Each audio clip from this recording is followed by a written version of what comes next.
Образование – важная сфера жизни, и роль школьного педагога сложно переоценить. Выявить лучшие команды учителей, провести для них образовательные программы, объединить общей целью и идеей. Такова задача конкурса президентской платформы «Флагманы образования». Реализовать свои педагогические качества и знания просто. Достаточно подать заявку на участие в этом проекте. Подробности в нашем сюжете. По всей России полным ходом идет заявочная кампания на участие во всероссийском профессиональном конкурсе «Флагманы образования. Школа» президентской платформы «Россия – страна возможностей». Конкурс проводится при поддержке Министерства просвещения Российской Федерации.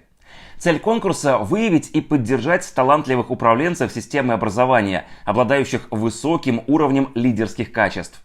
Для участия в конкурсе необходимо собрать команду в составе 4 сотрудников одной общеобразовательной организации, руководителей первого и второго уровня классных руководителей, учителей-предметников. Призеры получат возможность проверить свои знания, повысить квалификацию, пройти образовательные программы и стажировки, войти в кадровый резерв, посоревноваться с управленческими командами школ из всех регионов страны.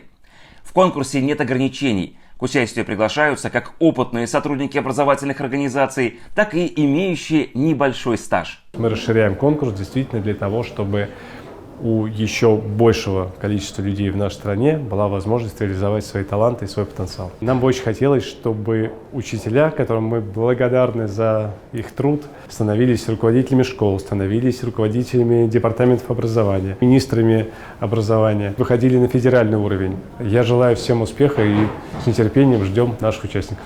Участие в конкурсе бесплатно. Заявите о себе, регистрируйтесь на сайте флагманыобразования.рф.